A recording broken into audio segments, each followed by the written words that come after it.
محمد صلی اللہ علیہ وآلہ وسلم۔ اعوذ باللہ من الشیطان الرجیم، بسم اللہ الرحمن الرحیم۔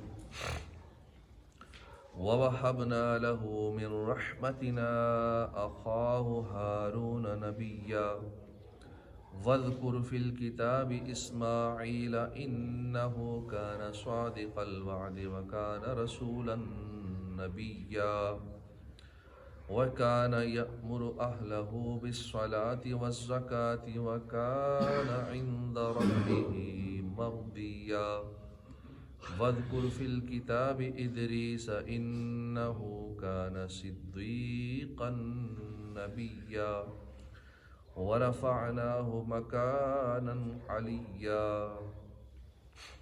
اللہ کے نام سے شروع، جو نہایت مہربان رحمت والا۔ وَوَهَبْنَا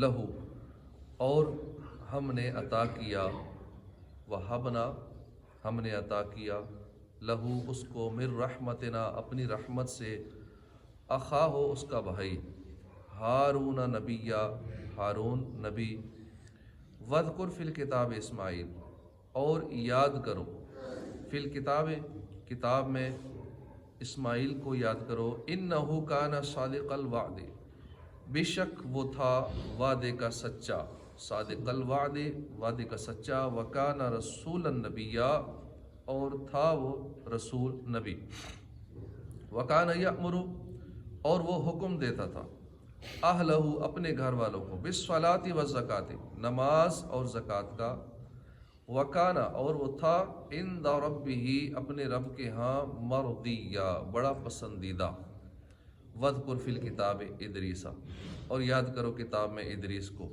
انہ بے شک وہ، کان صدیقا نبیہ بے شک وہ تھا بہت سچا نبی، وَرَفَعْنَاهُ مَكَانًا عَلِيًّا اور ہم نے اٹھا لیا اسے ایک بلند مقام پر۔ ترجمہ کنز العرفان۔ اور ہم نے اپنی رحمت سے اس کا بھائی ہارون بھی دیا جو نبی تھا، یعنی جب موسیٰ علیہ السلام نے اللہ سے دعا کی کہ میرے گھر والوں میں سے میرے بھائی ہارون کو میرا وزیر بنا، تو اللہ نے ان کی یہ دعا قبول فرمائی اور اپنی رحمت سے حضرت ہارون علیہ السلام کو نبوت عطا کی۔ وَوَهَبْنَا لَهُ مِن رَحْمَتِنَا، اس آیت سے دو باتیں معلوم ہوئی، نبوت کسبی نہیں، یعنی اپنی کوشش سے کسی کو نبوت نہیں مل سکتی، بلکہ یہ اللہ کا فضل ہے، اللہ کی رحمت ہے، جسے چاہے عطا فرما دے۔ موسیٰ علیہ السلام کو اللہ کی بارگاہ میں قرب کا ایسا مقام حاصل ہے کہ اللہ تعالیٰ نے ان کی دعا کے صدقے میں ان کے بھائی حضرت ہارون علیہ السلام کو نبوت عطا فرمائی۔ اس سے اللہ کے پیاروں کی عظمت کا پتہ لگا کہ اللہ کے پیاروں کی ان کی دعا سے وہ نعمت ملتی ہے جو بادشاہوں کے خزانوں میں نہ ہو۔ اگر ان کی دعا سے اولاد یا دنیا کی دیگر نعمتیں مل جائیں تو کیا مشکل ہے، البتہ اب ختم نبوت ہو چکی تو اب کسی کو نبوت نہیں مل سکتی۔ وَاذْكُرْ فِي الْكِتَابِ اسماعیل اور کتاب میں اسماعیل کو یاد کرو، بے شک وہ وعدے کا سچا تھا اور غیب کی خبریں دینے والا رسول تھا۔ حضرت اسماعیل علیہ السلام حضرت ابراہیم علیہ السلام کے فرزند ہیں اور سید المرسلین صلی اللہ علیہ وسلم آپ علیہ السلام کی اولاد سے ہیں۔ اس آیت میں حضرت اسماعیل علیہ السلام کے دو وصف بیان کیے گئے، آپ وعدے کے سچے تھے، یاد رکھیں تمام انبیاء کرام وعدے کے سچے ہی ہوتے ہیں، مگر آپ کا خصوصی طور پر ذکر کرنے کی وجہ یہ ہے کہ آپ اس وصف میں بہت زیادہ ممتاز تھے۔ چنانچہ ایک مرتبہ آپ کو کوئی شخص کہہ گیا جب تک میں نہیں آتا آپ یہیں ٹھہریں، تو آپ اس کے انتظار میں 3 دن تک وہیں ٹھہرے رہے۔ اسی طرح جب ابراہیم علیہ السلام آپ کو اللہ کے حکم سے ذبح کرنے لگے تو ذبح کے وقت آپ نے صبر کرنے کا وعدہ فرمایا تھا، اس وعدے کو جس شان سے پورا فرمایا اس کی مثال نہیں ملتی۔ آپ علیہ السلام غیب کی خبریں دینے والے رسول تھے، آپ کے رسول اور نبی اور رسول آپ کو فرمایا گیا۔ اس میں بنی اسرائیل کے ان لوگوں کی تردید کرنا مقصود تھا جو یہ سمجھتے تھے کہ نبوت صرف اسحاق علیہ السلام کے لیے ہے اور اسماعیل علیہ السلام نبی نہیں ہے۔ اوپر بیان ہوا کہ اسماعیل علیہ السلام کسی جگہ پر 3 دن تک ایک شخص کے انتظار میں ٹھہرے رہے۔ اسی طرح کا ایک اور واقعہ سید المرسلین صلی اللہ علیہ وسلم کے بارے میں بھی احادیث کی کتابوں میں موجود ہے۔ حضرت عبداللہ بن ابو الحمصار رضی اللہ عنہ فرماتے ہیں، بعثت سے پہلے میں نے نبی کریم صلی اللہ علیہ وسلم سے کوئی چیز خریدی اور اس چیز کی قیمت باقی رہ گئی تھی۔ میں نے وعدہ کیا کہ اسی جگہ لا کر دیتا ہوں، میں بھول گیا۔ 3 دن کے بعد یاد آیا، میں جب گیا تو سرکار صلی اللہ علیہ وسلم وہیں موجود تھے۔ 3 دن انتظار کرتے رہے۔ ارشاد فرمایا، نوجوان تو نے مجھے بڑی تکلیف دی ہے، میں 3 دن سے یہاں تمہارا انتظار کر رہا ہوں۔ وَكَانَ يَأْمُرُ أَهْلَهُ بِالصَّلَاةِ وَالزَّكَاةِ، اور اپنے گھر والوں کو نماز اور زکوٰۃ کا حکم دیتا تھا، اور وہ اپنے رب کے ہاں بڑا پسندیدہ بندہ تھا۔ ارشاد فرمایا کہ حضرت اسماعیل علیہ السلام اپنے گھر والوں اور اپنی قوم جرہم کو، جن کی طرف آپ مبعوث تھے، نماز قائم کرنے اور زکوٰۃ ادا کرنے کا حکم دیتے تھے، اور آپ اپنی طاعت اور اعمال، صبر و استقلال اور احوال و خصال کی وجہ سے اللہ کی بارگاہ میں بہت پسندیدہ تھے۔ سید المرسلین صلی اللہ علیہ وسلم مختلف مواقع پر اپنے اہل خانہ کو نماز وغیرہ کی تلقین فرمایا کرتے تھے۔ چنانچہ حضرت عبداللہ بن سلام فرماتے ہیں، جب حضور کے اہل خانہ پر کوئی تنگی آتی تو آپ انہیں نماز پڑھنے کا حکم ارشاد فرماتے۔ حضرت ثابت رضی اللہ عنہ فرماتے ہیں، جب حضور کے اہل خانہ کو کوئی حاجت پہنچتی تو آپ اپنے اہل خانہ کو ندا فرماتے، اے اہل خانہ نماز پڑھو، نماز پڑھو۔ تو اس لیے جب بھی گھر میں کوئی مشکل آ جائے، گھر والے پریشان ہو، کسی طرح کی پریشانی گھر میں آ جائے تو گھر والوں کو نماز پڑھنے کا کہا جائے۔ حضرت ابو سعید خدری رضی اللہ عنہ فرماتے ہیں کہ نبی کریم صلی اللہ علیہ وسلم 8 ماہ تک حضرت علی کے دروازے پر صبح کی نماز کے وقت تشریف لاتے رہے اور فرماتے رہے، الصلاۃ رحمکم اللہ، انما یرید اللہ لیذہب عنکم الرجس اہل البیت ویطہرکم تطہیرا۔ نماز پڑھو، اللہ تم پر رحم فرمائے۔ اللہ تو یہی چاہتا ہے کہ تم سے ہر ناپاکی دور فرما دے اور تمہیں پاک کر کے خوب صاف ستھرا کر دے۔ معلوم ہوا کہ اپنے گھر والوں کو نماز کا حکم دینا اللہ کے انبیاء کرام کی سنت ہے، لہٰذا ہمیں بھی چاہیے کہ اپنے گھر والوں کو نماز قائم کرنے کا حکم دیں، اور اس کے علاوہ ان تمام کاموں کا بھی حکم دیں جو جہنم سے نجات ملنے کا سبب ہے۔ اللہ پاک ارشاد فرماتا ہے، یا ایھا الذین آمنوا قوا انفسکم واہلیکم نارا وقودھا الناس والحجارہ علیہا ملائکۃ غلاظ شداد لا یعصون اللہ ما امرہم ویفعلون ما یؤمرون۔ اے ایمان والو، اپنی جانوں اور اپنے گھر والوں کو اس آگ سے بچاؤ جس کا ایندھن آدمی اور پتھر ہے، اس پر سختی کرنے والے طاقتور فرشتے مقرر ہیں جو اللہ کے حکم کی نافرمانی نہیں کرتے اور وہی کرتے ہیں جو انہیں حکم دیا جاتا ہے۔ نماز فجر کے لیے جگانا حضور کی سنت ہے۔ چنانچہ حضرت ابو بکرہ رضی اللہ عنہ فرماتے ہیں، میں سرکار دو عالم صلی اللہ علیہ وسلم کے ساتھ نماز فجر کے لیے نکلا تو آپ جس سوتے ہوئے شخص کے پاس سے گزرتے تو اسے نماز کے لیے آواز دیتے یا اپنے پاؤں مبارک سے اس کو ہلا دیتے۔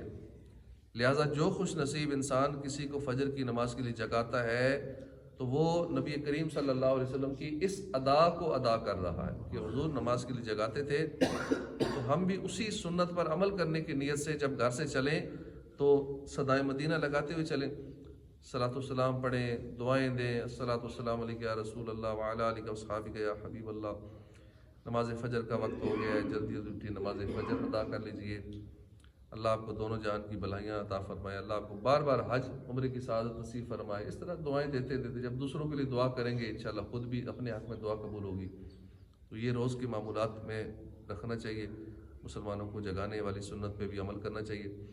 وَاذْكُرْ فِي الْكِتَابِ إِدْرِيسَ إِنَّهُ كَانَ صِدِّيقًا نَبِيًّا، اور کتاب میں ادریس کو یاد کرو، بے شک وہ بہت ہی سچا نبی تھا۔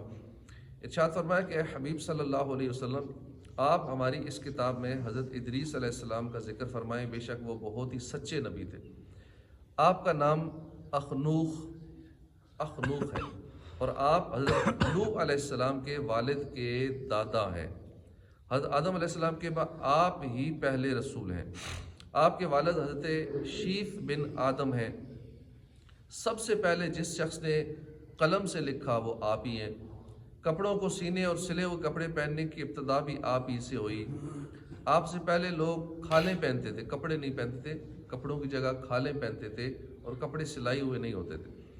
سب سے پہلے ہتھیار بنانے والے، ترازو اور پیمانے قائم کرنے والے اور علم نجوم اور علم حساب میں نظر فرمانے والے بھی آپ ہی ہیں، اور یہ سب کام آپ ہی سے شروع ہوئے۔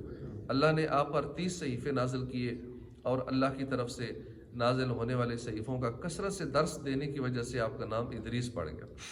بہت زیادہ درس دیا کرتے تھے، اس لیے آپ کا نام ادریس ہوا۔ حضرت ادریس علیہ السلام اللہ کی طرف سے نازل ہونے والے صحیفوں کا کثرت سے درس دیا کرتے تھے۔ اس سے معلوم ہوا کہ اللہ کی کتاب کا درس دینا انبیاء کرام کی سنت ہے۔ حضرت ابو ہریرہ رضی اللہ عنہ سے روایت ہے، نبی کریم صلی اللہ علیہ وسلم نے فرمایا، جو لوگ اللہ کے گھروں میں سے کسی گھر میں جمع ہوتے ہیں اور وہ قرآن مجید کی تلاوت کرتے ہیں اور ایک دوسرے کو اس کا درس دیتے ہیں تو ان پر سکون نازل ہوتا ہے، رحمت ان کو ڈھانپ لیتی ہے، اور اللہ تعالیٰ ان کا ذکر فرشتوں میں فرماتا ہے۔ حضور صلی اللہ علیہ وسلم نے ارشاد فرمایا، وہ عالم جو صرف فرض نماز پڑھ کر بیٹھ جاتا پھر لوگوں کو علم دین سکھاتا ہے، اس کی بزرگی اس عابد پر جو دن کو روزہ رکھتا ہے، رات کو قیام کرتا ہے، ایسی ہے جیسے میری فضیلت تمہارے ادنا پر ہے۔ حضرت عبداللہ بن عباس فرماتے ہیں، رات میں ایک گھڑی علم کا پڑھنا پڑھانا پوری رات بیدار رہنے سے، یعنی پوری رات عبادت کرنے سے افضل ہے۔ کہ ایک گھڑی کا علم پڑھ لینا ساری رات کی عبادت سے بہتر ہے۔ اتنی بڑی فضیلت ہے کہ اگر عشاء کے بعد جیسے درس و بیان ہوتا ہے، ہم تھوڑی بہت کچھ سیکھ لیتے ہیں، قرآن و حدیث کی بات سیکھ لیتے ہیں، یا جیسے فجر میں درس و بیان ہمارا یہ آدھا پونا گھنٹہ چلتا ہے، اس میں ہم ایک ہی بات سیکھ لیتے ہیں، تو ساری رات کی عبادت سے بہتر وہ ایک بات ہوگی۔ کتنا بڑا اجر و ثواب ہے تھوڑی سی دیر کا بیٹھنے کا۔ اللہ پاک توفیق عطا فرمائے، استقامت کا۔ یاد رکھے، جو شخص عالم نہیں اس کا درس قرآن دینا جائز نہیں۔ ہاں، اگر وہ کسی سنی صحیح العقیدہ ماہر عالم کی لکھی ہوئی تفسیر سے صرف وہی الفاظ پڑھ کر سناتا ہے جو انہوں نے لکھے ہیں، اور اس کی اپنی طرف سے کوئی وضاحت یا تشریح نہیں کرتا، تو یہ جائز ہے۔ یوں ہی علماء میں سے بھی انہیں ہی درس قرآن دینا چاہیے جنہوں نے معتبر علماء کی تفاسیر، احادیث، ان کی شروحات، فقہی احکام اور دیگر ضروری علوم کا معتبرہ یعنی اچھا خاصا مطالعہ کیا ہو۔ درس قرآن دینے والا ہر شخص ان احادیث کو ضرور پیش نظر رکھے۔ حضرت عبداللہ بن عباس رضی اللہ عنہما سے روایت ہے، حضور اقدس صلی اللہ علیہ وآلہ وسلم نے ارشاد فرمایا، جو قرآن میں علم کے بغیر کچھ کہے، جو قرآن میں علم کے بغیر کچھ کہے، وہ اپنا ٹھکانہ جہنم بنا لے۔ جو لوگ باتوں باتوں میں کہتے ہیں قرآن نے یہ فرمایا، قرآن میں یہ ہے، یا اپنے پاس سے کچھ ترجمہ، بے شک وہ صحیح بھی بیان کرتے ہیں، آگے حدیث پاک آئے گی، یا اپنی طرف سے تھوڑا آگے پیچھے الفاظ کر کے قرآن کی باتیں کرتے رہتے ہیں، یہ ان کے بارے میں ہے کہ حضور نے فرمایا جو قرآن میں علم کے بغیر کچھ کہے وہ اپنا ٹھکانہ جہنم بنا لے۔ اس لیے قرآن و حدیث کی بات کرتے ہوئے بہت محتاط اور ان احادیث کو ذہن میں رکھنا چاہیے۔ حضرت عبداللہ بن عباس رضی اللہ عنہ سے روایت ہے، حضور صلی اللہ علیہ وسلم نے فرمایا، جو قرآن میں اپنی رائے سے کچھ کہے وہ اپنا ٹھکانہ آگ سے بنائے۔ حضرت جندب رضی اللہ عنہ سے روایت ہے، رسول اکرم صلی اللہ علیہ وسلم نے فرمایا، جو قرآن میں اپنی رائے سے کہے پھر ٹھیک بھی کہے تب بھی وہ خطا کار ہے۔ قرآن میں اپنی رائے سے کچھ کہے، وہ بات اس کی ٹھیک بھی ہو تب بھی خطا کار ہے۔ اس لیے جب قرآن کی بات آئے تو پھر وہی کہیں جو لکھا ہوا ہے، بالکل ایز اٹ از وہی پڑھیں جو لکھا ہوا آپ کو ملا ہے۔ اپنے پاس سے زبانی صحیح بھی کر دی تو بھی ٹھیک نہیں، تو بھی اجازت نہیں ہے، صحیح بات کرنے کی بھی زبانی جو عالم نہیں ہے۔ تو اس لیے بہت ہی محتاط ہونا چاہیے، بات میں یہ نہیں کہہ رہے کہ اللہ نے یہ فرمایا، قرآن میں یہ ہے، قرآن میں یہ ہے، بالفرض اسے یاد بھی ہے سارا قرآن کہ ٹھیک ہے یہی ہے، ترجموں سے یاد ہے، تفسیری یاد ہے، پھر بھی احتیاط کریں۔ اللہ پاک عمل کی توفیق عطا فرمائے۔ وَرَفَعْنَاهُ مَكَانًا عَلِيًّا، اور ہم نے اسے ایک بلند مکان پر اٹھا لیا۔ حضرت ادریس علیہ السلام کو بلند مکان پر اٹھا لینے کے بارے میں ایک قول یہ ہے کہ اس سے آپ کے مرتبے کی بلندی مراد ہے، اور ایک قول یہ ہے کہ آپ کو آسمان پر اٹھا لیا گیا ہے، اور زیادہ صحیح یہی قول ہے کہ کہ آپ کو آسمان پر اٹھا لیا گیا ہے، ادریس علیہ السلام کو آسمان پر اٹھا لیا گیا ہے۔ صدق اللہ العظیم۔ صلو علی الحبیب۔